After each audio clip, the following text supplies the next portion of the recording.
जहां कॉकरोच जनता पार्टी की एक बार फिर बड़ी जीत हुई है, वहीं अभिजीत दीपके को लेकर एक बुरी खबर सामने आई है। इस वीडियो में हम इसी पर करेंगे बात। नमस्कार, 4 PM पर आप सभी का स्वागत है। दोस्तों, देश में अगर कोई सरकार से शिक्षा व्यवस्था सुधारने के सवाल पूछे, स्कूलों की बदहाली दिखाए, पेपर लीक के खिलाफ आवाज उठाए, तो क्या उसका स्वागत होना चाहिए या उसके खिलाफ FIR होनी चाहिए?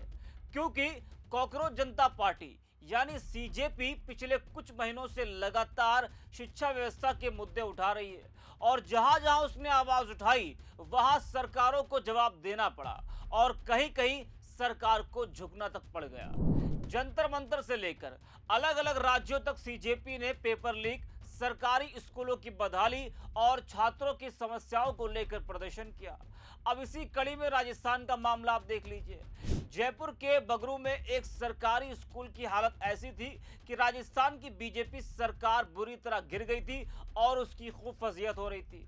एक भैंस के बाड़े में स्कूल चल रहा था, जिसको लेकर कई सवाल खड़े हुए, जमकर BJP सरकार की फजीहत हुई। CJP ने इस मुद्दे को उठाया, विरोध हुआ, निरीक्षण के दौरान विवाद और मारपीट तक की नौबत आ गई। CJP वालों पर बड़ा हमला हुआ। CJP ने BJP पर हमले का आरोप लगाया।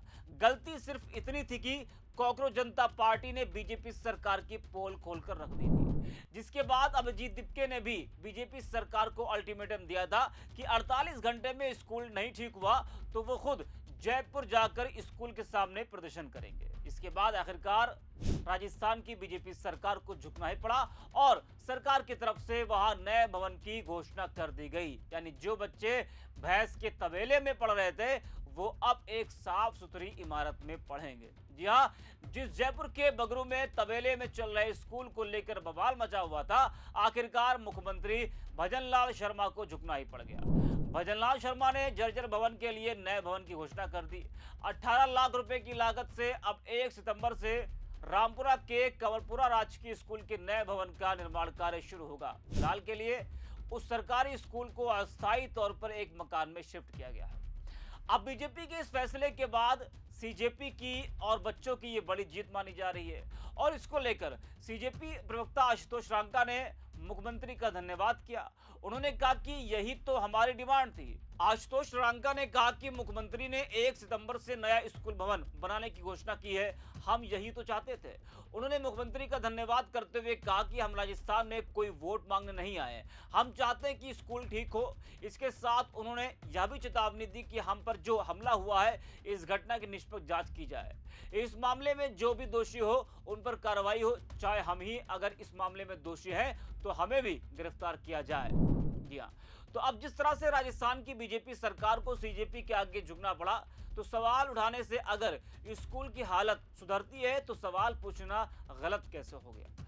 लेकिन दूसरी तरफ महाराष्ट्र के लातूर से जो खबर सामने आई है, उसने एक नया सवाल खड़ा कर दिया है। सरकारी स्कूलों की बदहाली को लेकर अभियान चला रहे CJP संयोजक अभिजीत दीपके और उनके साथियों पर पुलिस ने मामला दर्ज किया है। आरोप है कि बिना अनुमति स्कूल में प्रवेश किया गया, सरकारी कामकाज में बाधा डाली गई और शिक्षकों को धमकाया गया। जी हाँ, बता दें कि अभिजीत दीपके और उनके साथियों के खिलाफ पुलिस ने मामला दर्ज किया है। उन पर बिना अनुमति सरकारी स्कूल में प्रवेश करने, शैक्षणिक एवं सरकारी कामकाज में बाधा डालने और शिक्षकों को धमकाने का आरोप लगा है।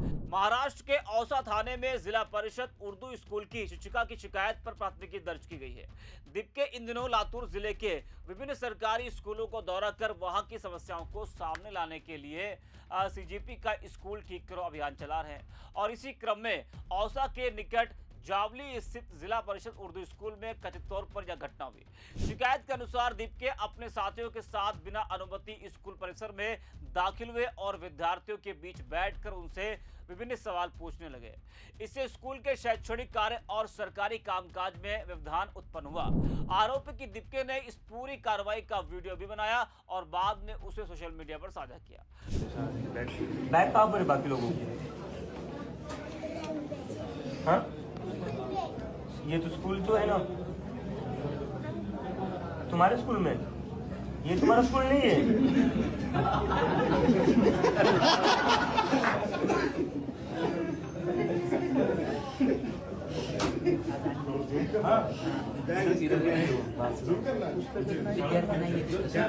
शाळेचं नाव आपका काय स्कूल कौन सा है? हाँ? मराठ मराठ हाँ? सोफिया मस्जिद के पास है। अच्छा वो उधर का स्कूल है, उधर के स्कूल के बच्चे लाए आप स्कूल के नहीं हो तो आपको यहाँ पर लाया कौन? बोलो बोलो, नाम बोलो, डरो मत डरो मत।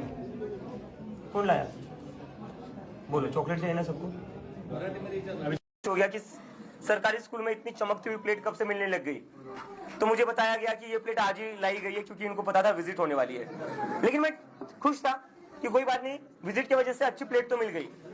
लेकिन अभी अभी मुझे पता चला ये जो बच्चे हैं वो बच्चे स्कूल के है ही नहीं, वो बच्चे दूसरे स्कूल से लाए गए और उनको यहाँ पर पिछले 1 घंटे से बिठाकर खाना खिलाया जा रहा है कि जब तक विजिट खत्म नहीं होती, जब तक मीडिया वाले यहाँ से चले नहीं जाते, आप यहीं पर खाना खाते हुए बैठो। और ये बच्चे किसी और स्कूल के, उनको जबरदस्ती यहाँ पर बिठाया गया है। बिठा रहे या नहीं बिठा रहे, बाहर वाले बताओ। ये दूसरे स्कूल के बच्चे, ये इस सरकारी स्कूल के बच्चे नहीं है। ये चल रहा है यहाँ पर, धोखाधड़ी चल रही है। शर्म नहीं आती है इन लोगों को, शर्म नहीं आती है। जरा सी भी इस सरकार में शर्म नहीं बची है। स्कूल ठीक करने की जगह बच्चों को अच्छी सुविधाएं देने की जगह ये इतने बेशर्म लोग हैं, इन्होंने यहाँ पर दूसरे स्कूल से बच्चे लाकर बिठा दिए। नई प्लेट लाकर 1 घंटे के लिए ये प्लेटें लाई गई है ताकि मीडिया के सामने दिखाई दे। ये पूरे देश के सामने ये बहुत बड़ा स्कैम है कि स्कूल को अच्छा दिखाने के लिए इन्होंने तो कल रातों रात स्कूल की सफाई शुरू कर दी, जिसकी ये फोटोज है। अब यहाँ सवाल सिर्फ सीजेपी का नहीं है, सवाल ये कि अगर किसी सरकारी स्कूल में व्यवस्था खराब है तो उसे सामने लाने का रास्ता क्या होगा? क्या कैमरा लेकर स्कूल की हालत दिखाने वाला व्यक्ति अपराधी है या फिर उस व्यवस्था से सवाल पूछने वाला नागरिक? और सबसे बड़ा सवाल मोदी सरकार से है। जब देश में शिक्षा व्यवस्था सुधारने की बात होती है, जब पेपर लीक और सरकारी स्कूलों की हालत पर सवाल उठते हैं, तब सरकार को इन सवालों का जवाब देना चाहिए। ये सवाल उठाने वालों पर कार्रवाई होनी चाहिए, क्योंकि लोकतंत्र में सरकार से सवाल पूछना कोई गुनाह नहीं है। अगर सीजेपी ने नियम तोड़े हैं तो कानून अपना काम करे, लेकिन अगर सिर्फ शिक्षा व्यवस्था की कमियां दिखाने और सरकार से जवाब मांगने पर एफआईआर होगी तो फिर सवाल उठेगा कि सरकार को स्कूल की बदहाली से ज्यादा परेशानी उसे दिखाने वालों से क्यों है। आज सीजेपी सरकार के सामने सवाल खड़ा कर रही है, कल कोई और करेगा, लेकिन असली जीत किसी सीजेपी की नहीं होगी। असली जीत तब होगी जब देश के सरकारी स्कूलों में बच्चे तबेले में नहीं बेहतर इमारतों में पढ़ेंगे, जब पेपर लीक खबर नहीं इतिहास बन जाएगा, और जब शिक्षा व्यवस्था पर सवाल उठाने वाले को एफआईआर नहीं जवाब मिलेगा। क्योंकि सरकार चाहे किसी की भी हो, शिक्षा पर सवाल उठाने वाली आवाज को दबाने से शिक्षा व्यवस्था मजबूत नहीं होती है, बल्कि सवाल और बड़े हो जाते हैं। फिलहाल के लिए इस वीडियो में इतना ही। आदित्य रिपोर्ट।